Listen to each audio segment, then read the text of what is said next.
They won't see me coming. Alright, so we're in this place. What are we supposed to do here?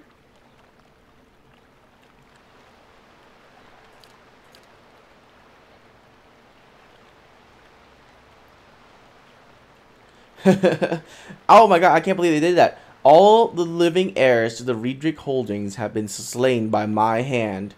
Gilded Veil will have to carry on without its saviors. I love it.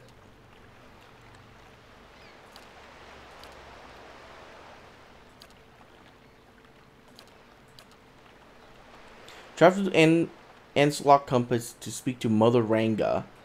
Okay.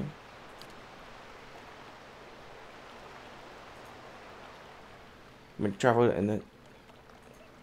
Oh, right. I need to talk to him. What? If doubts and curiosity plague you, you're... Okay. I already said that. And what two ways are those?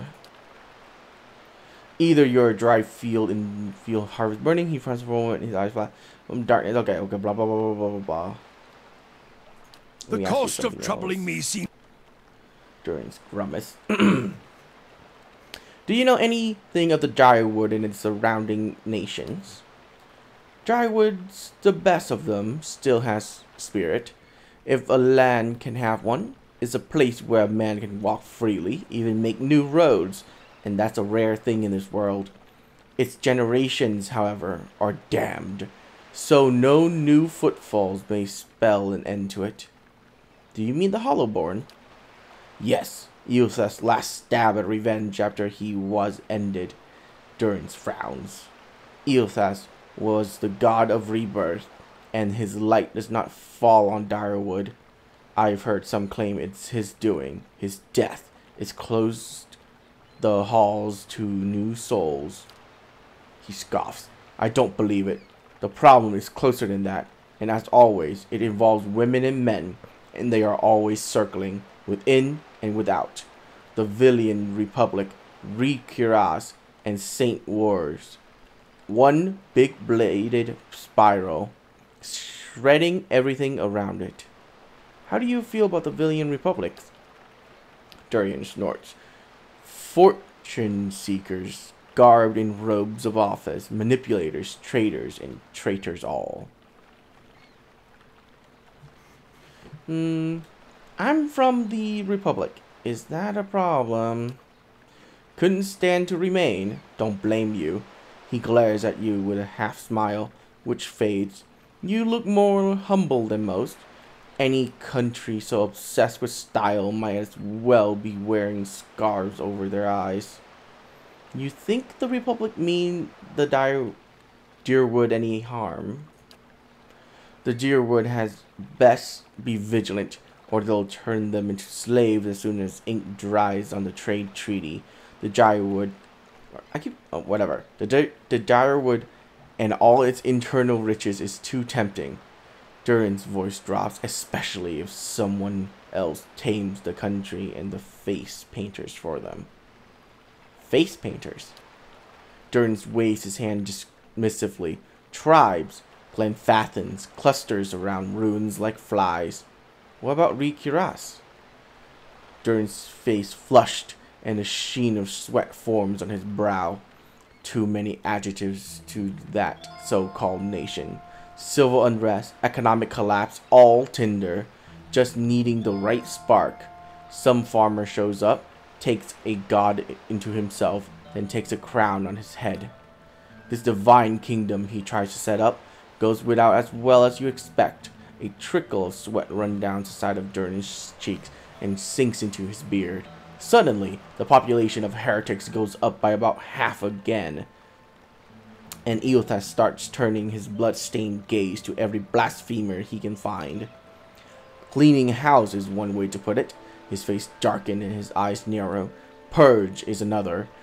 Put them and their god in their place, though, with enough force to kill that damn country too. Not a supporter of the country Rikiras. Aloth passed by casually, muttering under his breath. Surely you know Surely you know where this is going by now. It's not a country, it's a gathering of cowards, a deer's puppets. They used to be an optimistic bunch, a bright bunch. Durns laughs at bright, as if a private joke. What? What does that even mean? Ugh. Was their undoing.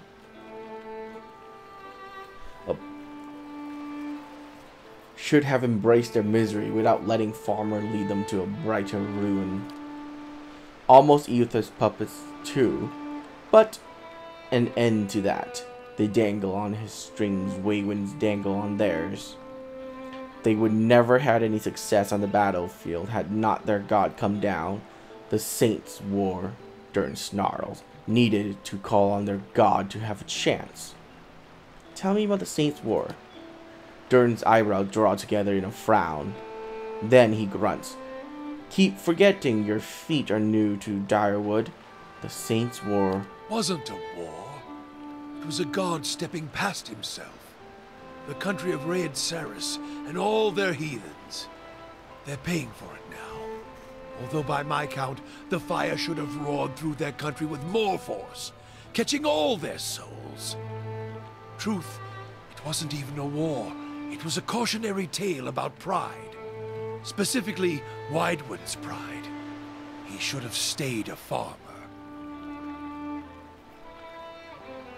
What happened?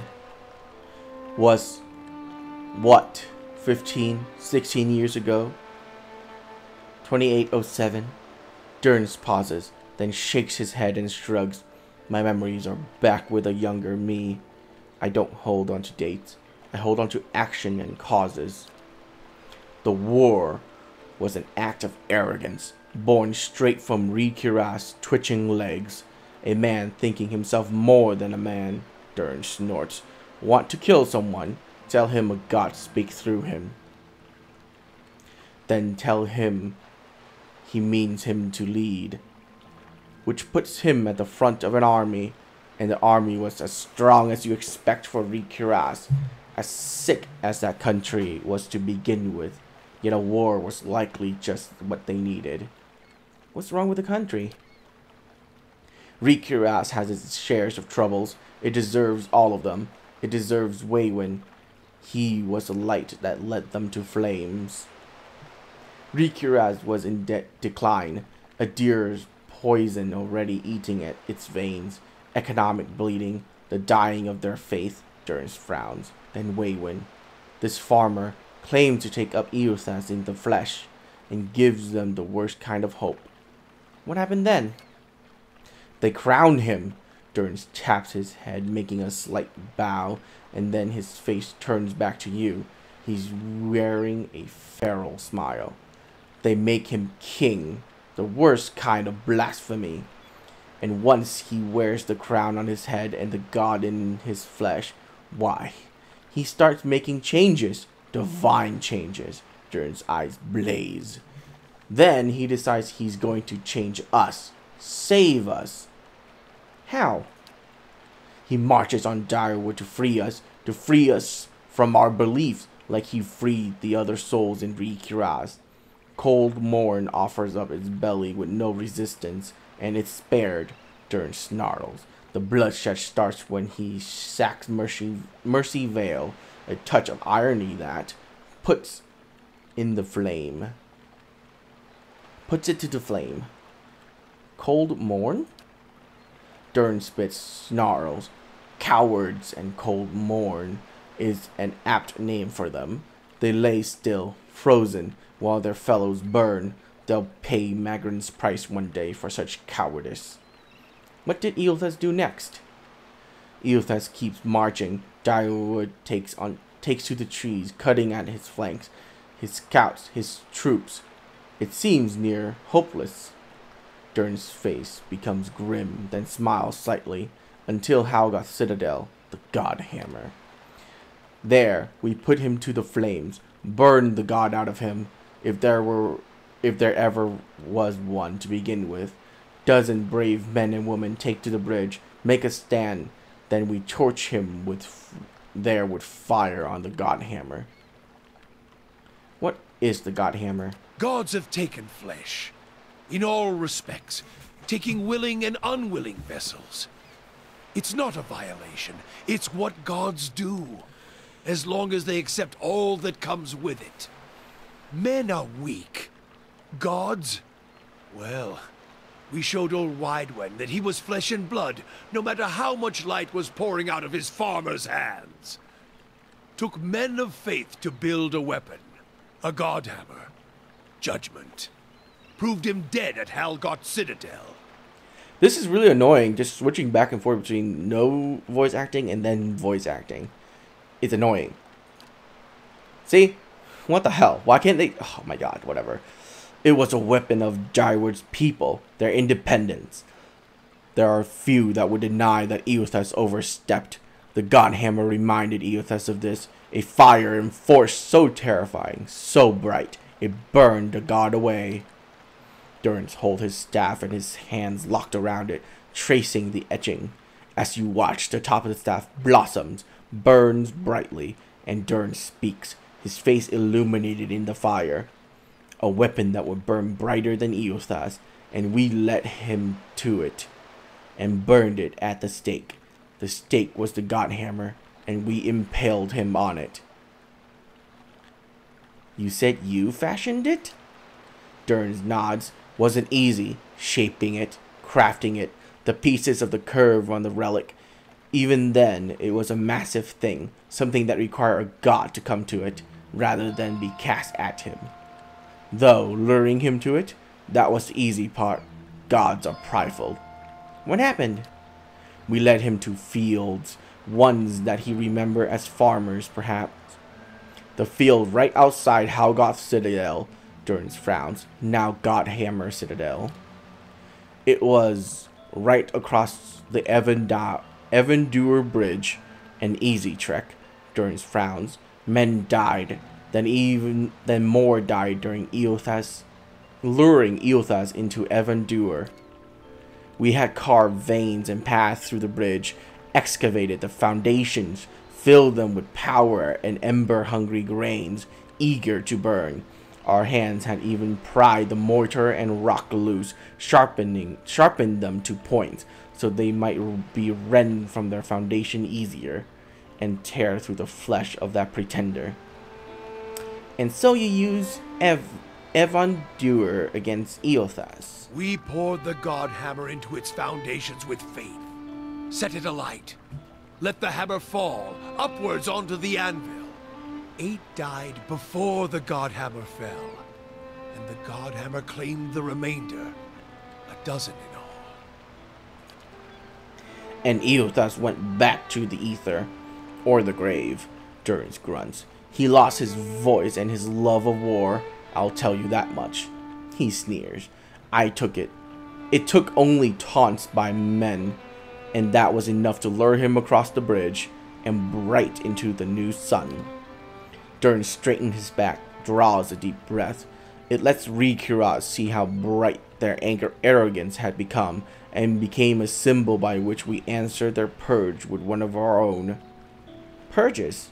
We started saving the Eothasians from themselves, burning any that didn't die with their god. Heresy in Rayed Ceres is one thing. Heresy here in the Deerwood comes with a more personal touch.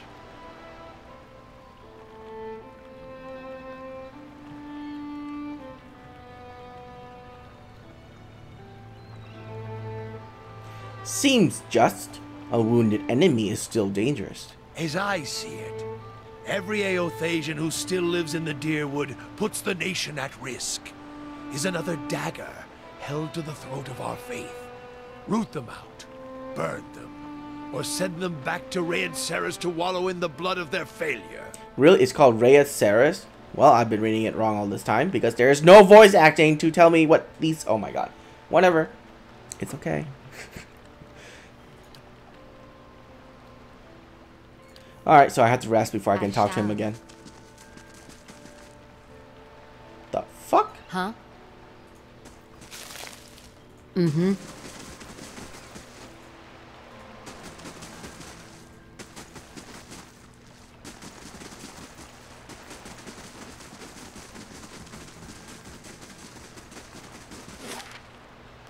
Nothing over here? Ooh.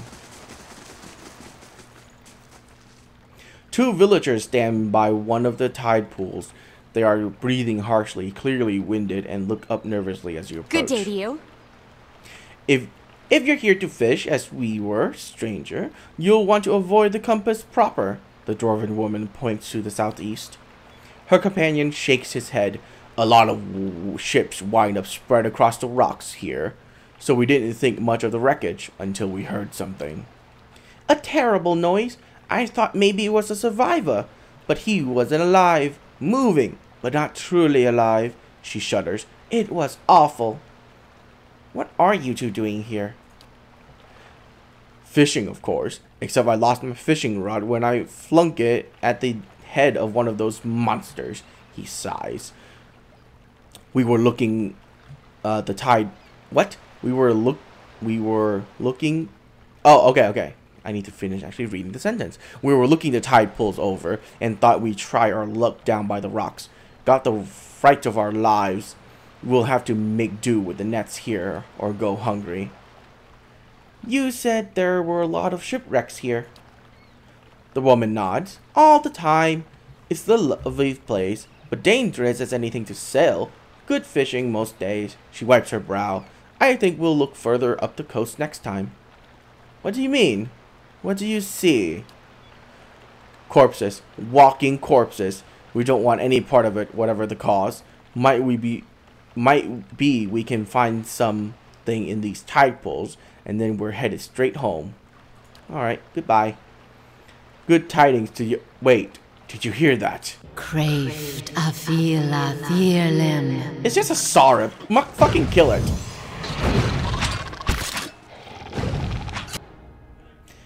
Gosh, what a mess. I thank you for your help, stranger.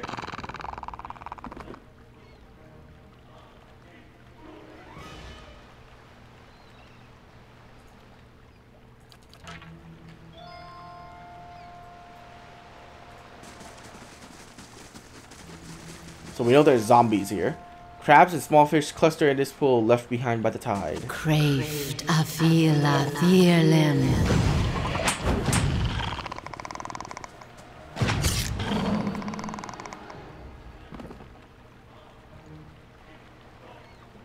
God, these things can't hurt me anymore. At least not my frontline tankers.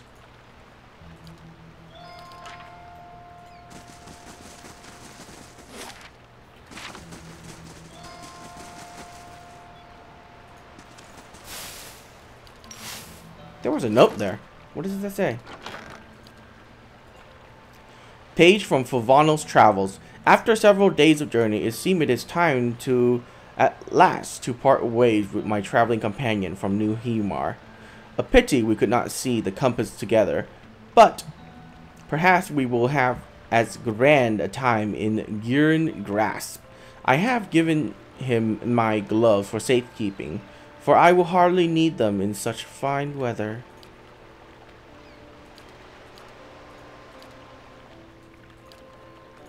Okay. Why do you bury that there? That was weird.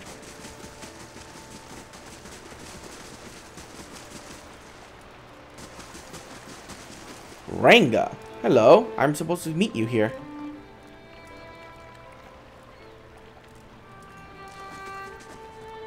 You find yourself facing a towering Amana woman. Her skin is the warm gold brown of a dying sunset, with pale fish white patches that at throat and hand, wavy red-brown hair pulled into bright braids around a stripe of bare skin that follows the curve of her skull, flows down over her broad shoulders. How do you do?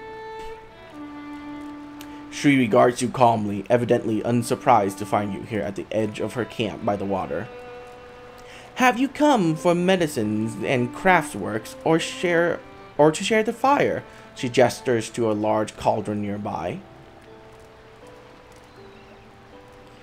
What's that Sarup doing here? Who? Tana. He helps me gather ingredients, work the cauldron, things like that. He's been quite a help around here. The Sarup lets out a rattling chirrup and bares his teeth in what you guess is intended to be peaceful expression. Who are you? My name is Ranga. I live in the Gilded Vale of Time, working as a healer and a midwife. Perhaps you've been to that place? You'll understand then why I might choose to come south. In any case, it's far more comfortable here, by the shore where I can hear the water. And I still get visitors from time to time. Perhaps you're in need of something. Do you have anything for sale? Certainly. Have a look. A little bit of stuff.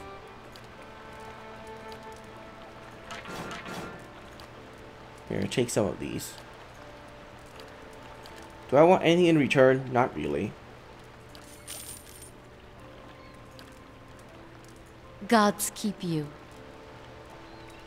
Aufra sent me here. She says that you know some way to ensure that her child is not a hollowborn. Benevolent one. Ah. More of Lord Riedrich's frightened flock. She nods slowly. You are kind to come all this way. Poor Aufra must be beside herself. I imagine she gave you something for payment. Whatever it is, you keep it. I don't need coin. I need you to do something for me instead. Ranga points inland. There's a Sarup tribe to the northeast, led by one of their priests. Tana was exiled from there some time ago, and their scout still lurks about this place, waiting for an opportunity to end his life. Sarup lets out a rattling quack, head drooping. One day I will have to go for supplies, and I will come back to find my assistant slain. How will I help anyone then? She shakes her head. You rid me of this nuisance, and I will do what I can for Aufra, and throw in something for you too. Alright, I'll be back when it's done. Good, good. You'll find them easily enough, I think. She smiles, baring sharp teeth. Good luck. Clear out the Sarups. Rather than take payment, Ranga blah blah blah blah blah. The camp is northeast section of the lagoon, and Ranga. Okay, so it's in this place. Good, good, good. I thought it was in a different place. Fish and clumps of seaweed, bright green with heat, royal in the stew. It tastes pleasantly salty. Well, she does have salt water all around, so there's that. Craved Afila Thirlim.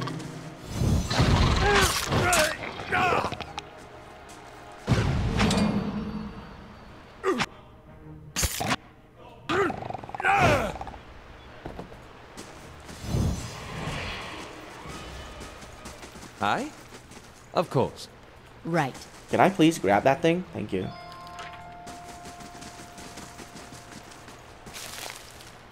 Is this the cave that she was talking about? It has to be. But before I go in there, I'm gonna go and check out the undead pirate ship.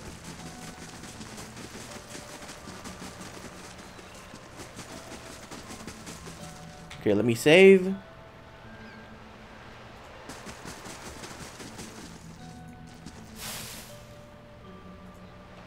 Page from Fulvano's Travels. I met a helpful Deerwood woman while in Gilded Vale. She was an invaluable guide during my time in that sorry village, and agreed to accompany me some part of the way towards Anslaw Compass. We parted ways in the wilds known as Magrin's Fork, but I gave her my amulet that she might remember me fondly. Perhaps I will return to these lands someday after. I found the amulet. I'm wearing it right now.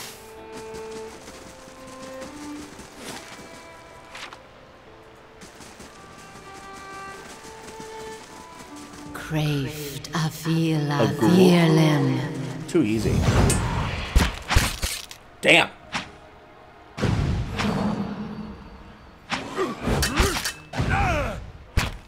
Oh, come on.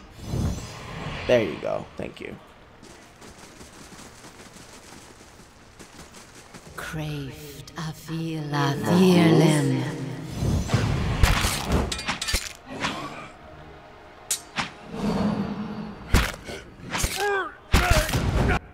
Nice.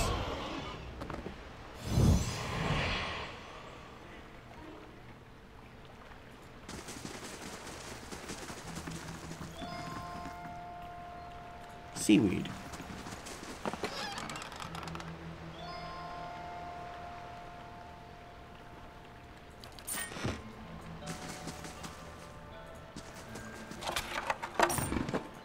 Craved Afila Thirlim.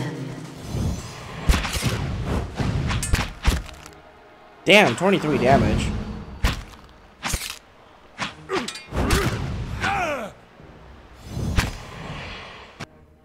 Got him.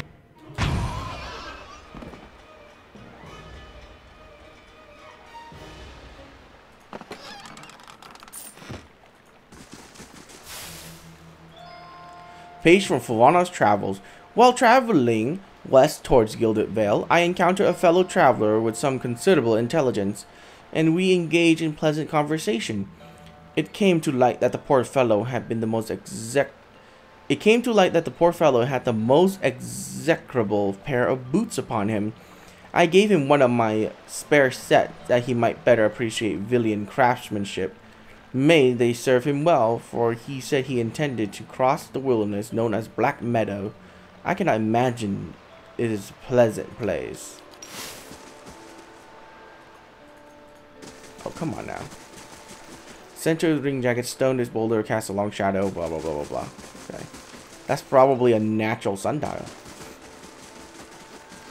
As natural as that can be, I guess. Craved Afila Thirlim.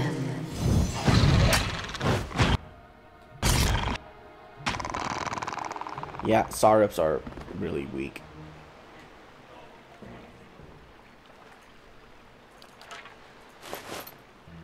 Oh, nice. A fine crossbow. Fulvano's letter. How is it that it's so grand a journey as mine should lead me here? The people of the Deerwood call this a pitiful lagoon, a sight to see. But I have experience here is misfortune. I thought to explore the cavern by the waters, only to discover it was home to sporlings. I went to see the vaunted compass, and lost the bulk of my letters when I tripped over some driftwood, and at last made to inspect the dragon skulls, nearly only to be menaced by some foolish little Sarups. I will return to the Gilded Vale as soon as I catch my breath. At least the Sarups do not appear to have followed.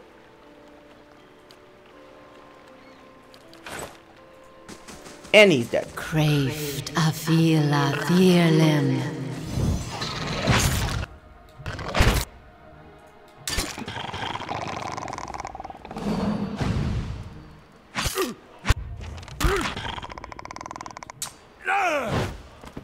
Oh.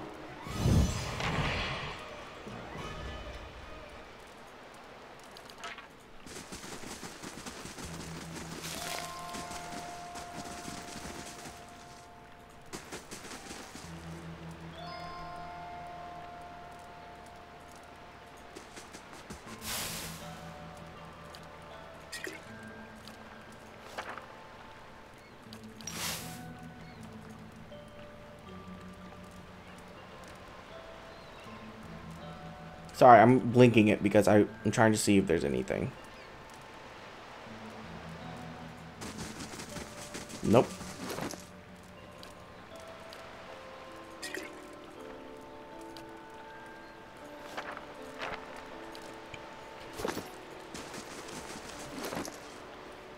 And you actually should get these.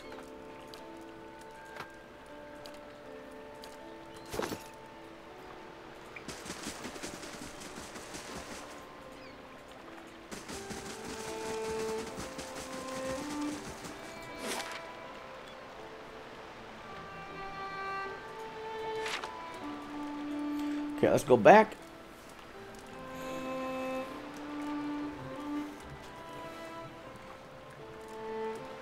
Wow, this music is too relaxing.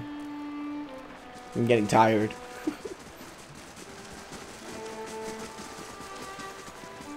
Good day to you. Is it done? Am I rid of that interminable squawking of sorrows? Scree? No, Tana. I do not mind yours. They're all dead. Good. I tire of their feeble attempt to surprise us. Here. He hands you 3 files. For your troubles. And now we can get underway with my parts of the bargain. I will get started on the mixture.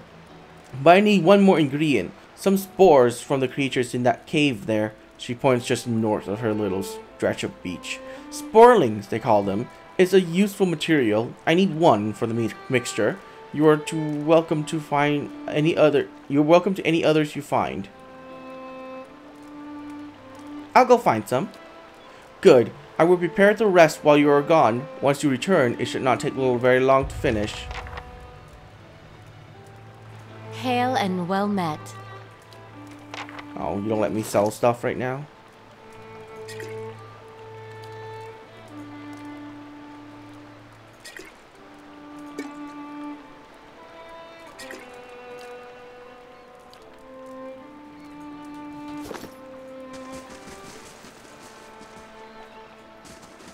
Okay, so we have to go in here regardless.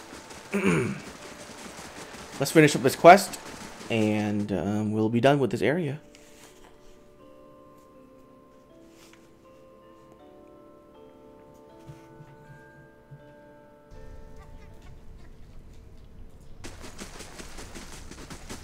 Craved Afila Thirlim. Okay, so I don't know how this goes, but you should attack that. Well, You should attack that. You should attack that. And both of you should attack that. spot on.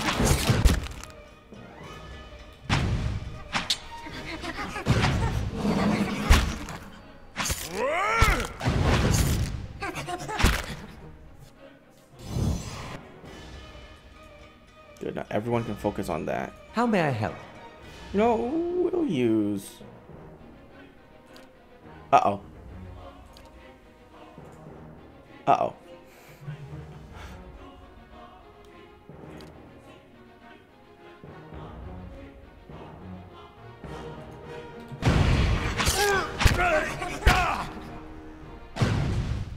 That's it!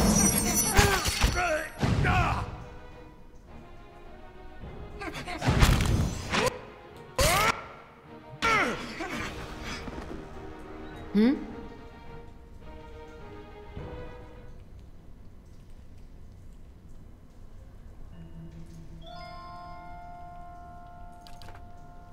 Okay. Okay, I need to do one How thing. may I help? We are gonna get rid of that and put in Minolta's minor missiles. Because that's just a good spell. Mm-hmm. I'm okay with not having any of the other ones, but...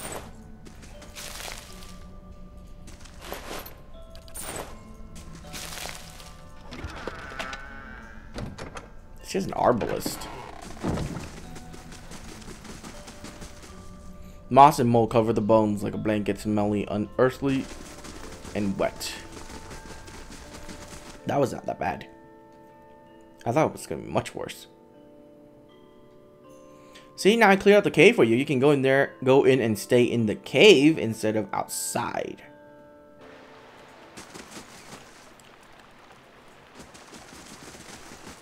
Sounds like a good plan, yeah? Yeah? Greetings. Careful with those spoilings. They have a way with the mind. Ranga taps her temples lightly. It's why the spores are so useful, really. Okay, I have some spores here. So you do? Excellent. Give one here and I'll add it to the cauldron. This should not take long. The mixture is ready. Take this to Aufra. Tell her to drink it before bed, as it induces sleep. She should find herself more energetic in the mornings. Tell her to eat more fish and cheese. The potion will sustain a healthy appetite. Grant her strength. She's a rather frail woman, whom I remember of her.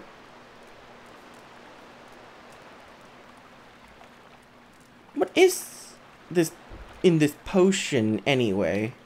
I cannot reveal all my secrets, Ranga smiles. Some dank spores, you know that much. They'll bolster to strengthen her soul, give her what energy they once stole. It will not cure the legacy, I will tell you that in plain. I can tend to ailments of those of the body, but not afflictions of the soul. Certainly not ones afflicted by the gods. Ranga crosses her arms. I have explained this, but people will believe as they like. So let her be. So let her believe. Perhaps that will help. Faith is a powerful thing. In the meantime, she will feel much improved, and if her child should not be claimed by the legacy, then it will be born healthy. That I will promise.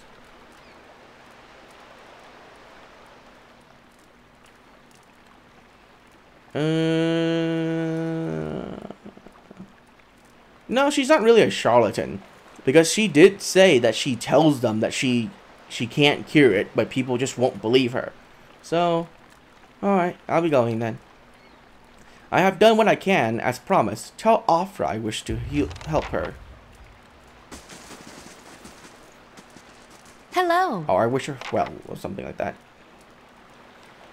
Could I see your wares?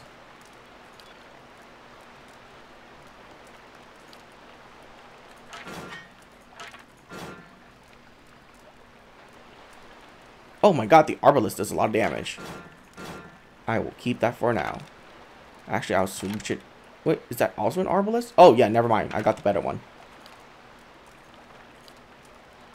Is there repeats? Nope. I don't need notes.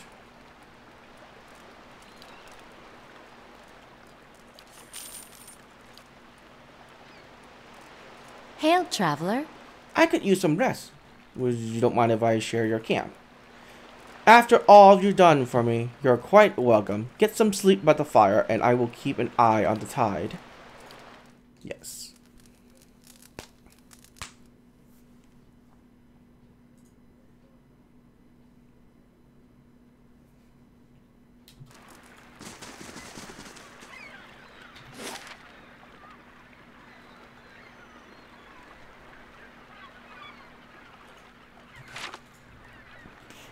Well, there's nothing left for me to do, so let's go.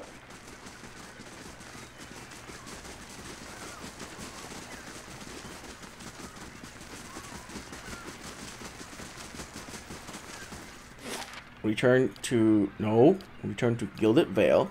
Let's give this potion back to whatever her face is.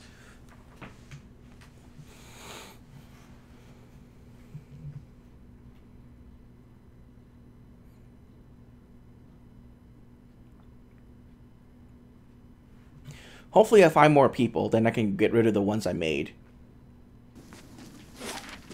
Like, it's always nice to play with characters I make myself, but they don't really have a story to them. And hopefully I find casters, not a simple fighter or something like that. That seems boring.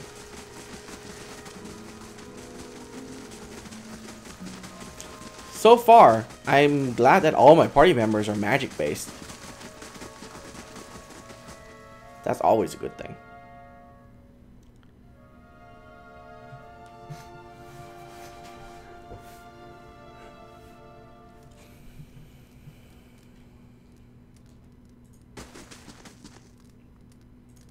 Hail, traveler.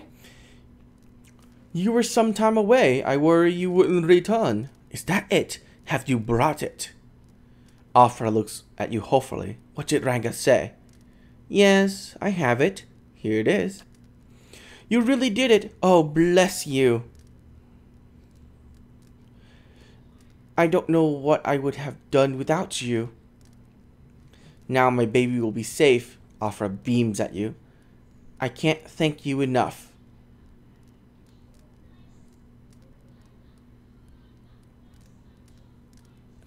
You know what? I will tell her one more time. Just one more time. Aufra blinks, looking down at the vial. What do you mean?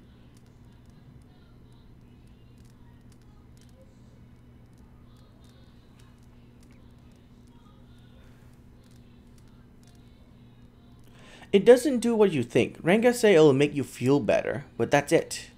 But that's after happiness quickly fades. But everyone said. She looks away. I should have known. I've been so stupid. How could I think? I'm sorry. I wasted your time.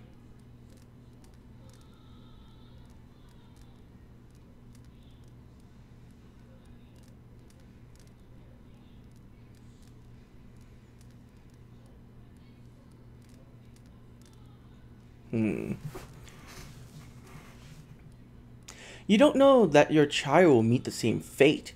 Perhaps this is best to left to chance. Aufra takes in a deep breath. You're right. I shouldn't turn to such methods. There may still be another way. She seems to deflate a little, her face weary. I won't take the potion, but thank you all the same for acquiring it for me. Here, take this. You can keep what remains of Ranga's payment too, and take this as well. It was Hathor's. I've been holding on to it, but I think it'll do you more good. I suppose all I can do now is pray. Perhaps the gods will be kind. Nice. I've gained moderate reputation in this area. Oh, Cloak of Protection. Will reflex in something. What is this? Perception? What does perception do? Oh. Interrupt. Okay, so who has the highest perception? 17, 10, 10, 12. So you're more interrupting people. Okay, okay. Here, I'll give you this instead. And I'll wear this instead.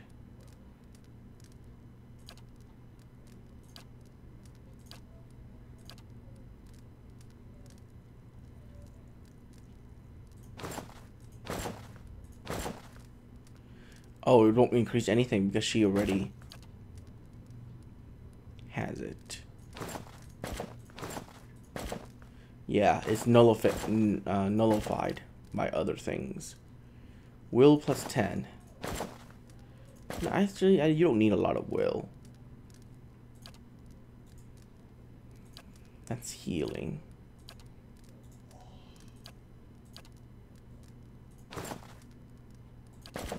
Okay, we'll put that away.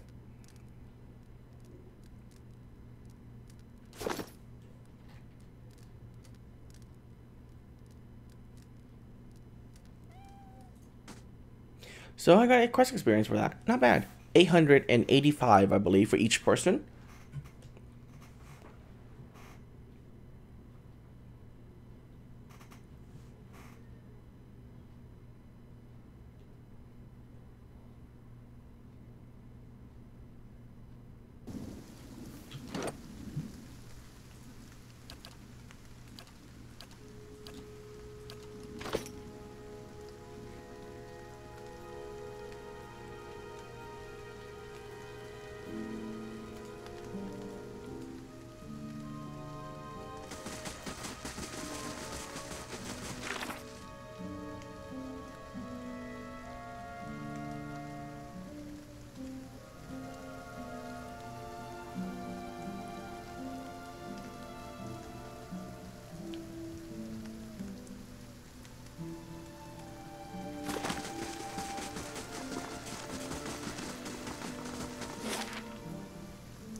Alright, so the only place I haven't gone to is the Black Meadows.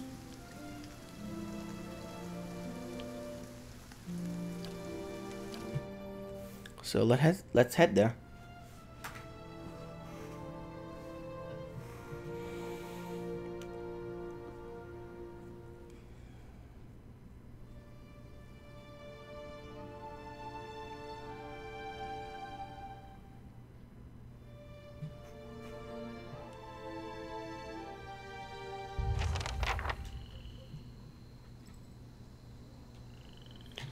Track down the shipment. Oh.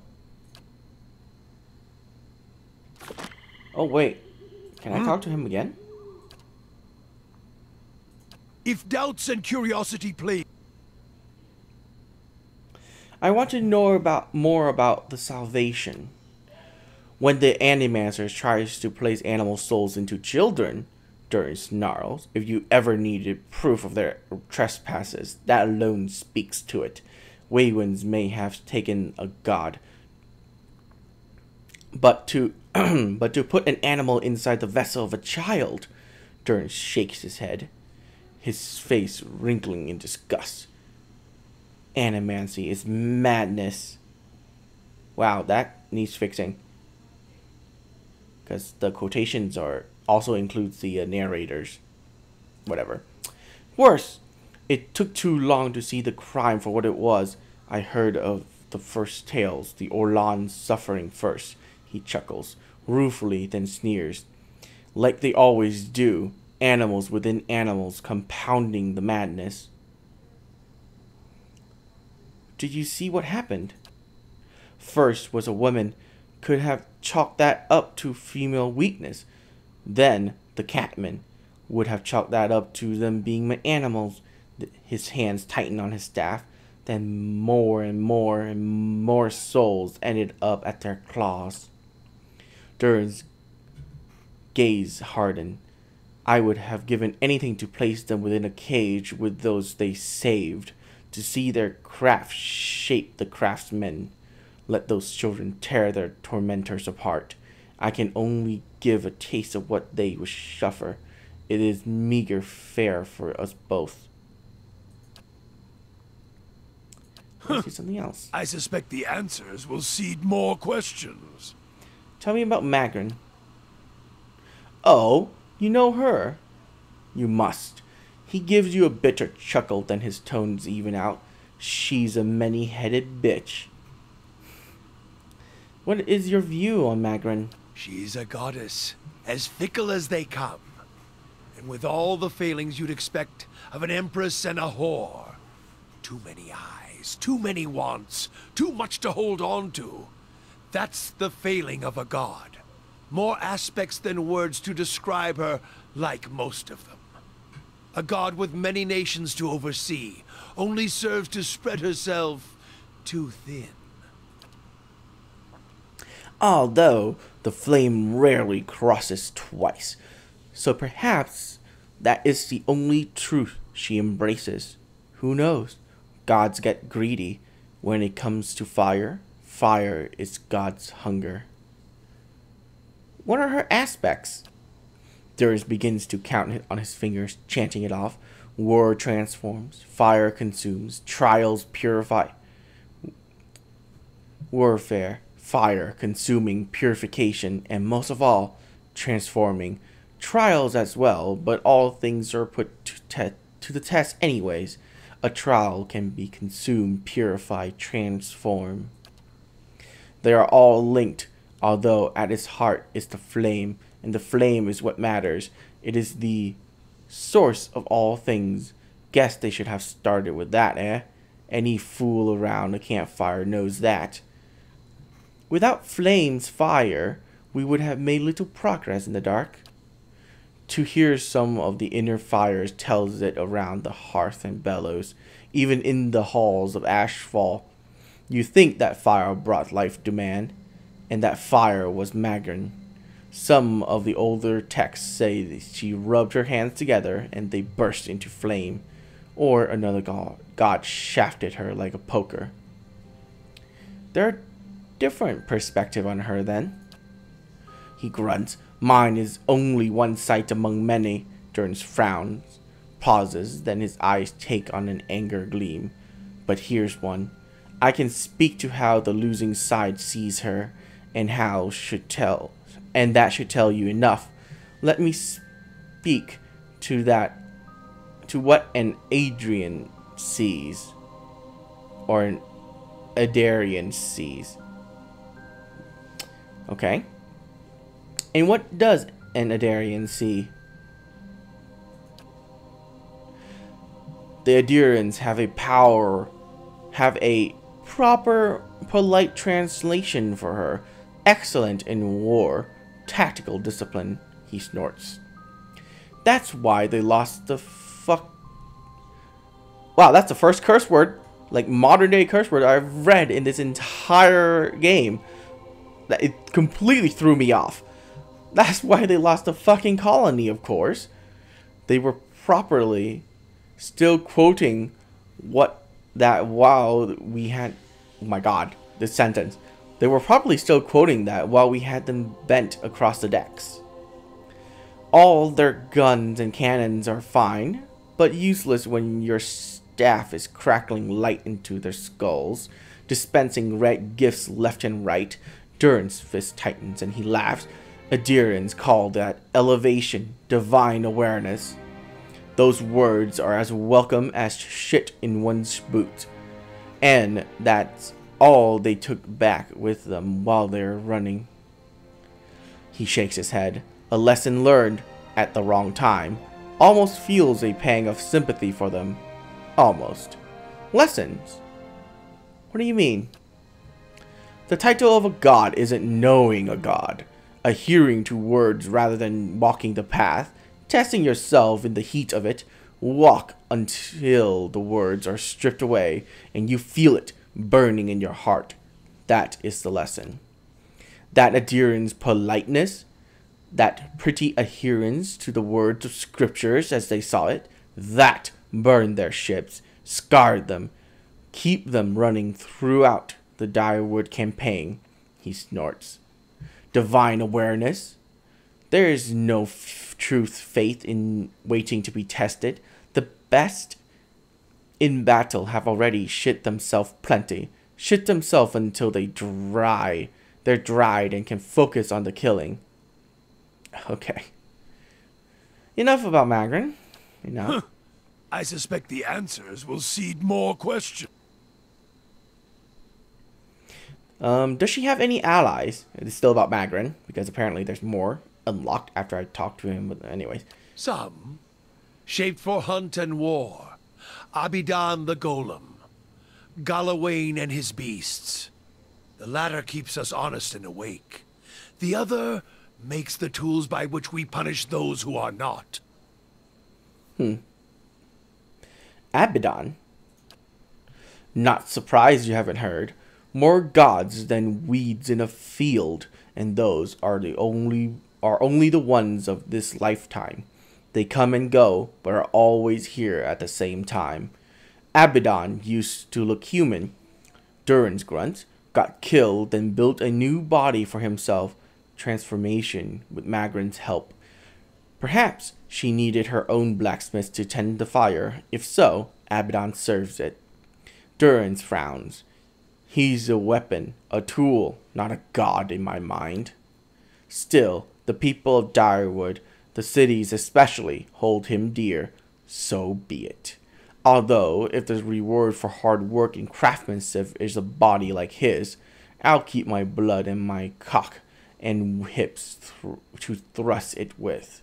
Oh my god, that sentence. You also mentioned Galawain, Monster Father, the Great Hound, and as for monsters, this world has quite a bit, and not just the ones on two legs. It as if he's made monsters solely to hunt them, to remind men of their place. He's busy making more, I suspect. More monsters than sense. Variation upon variations. What do you mean? His aspect are a confusing bunch, and considering the respect reversal of fortune, especially with beasts, perhaps not so confusing. So, no reason why Magrin and he share a bed in my eyes, even if he does believe in the trial. A filthy olden god. In many ways, howling and mewling perhaps like they do, they can keep their beasts. I'll take fire and weapons any day. Who are her enemies? Keep troubling. Oh, damn it! Damn it! I was so close to finishing that arc of talking. Whatever. Yes? What? What is it? What is it? Yeah? Okay, let's save. Sure.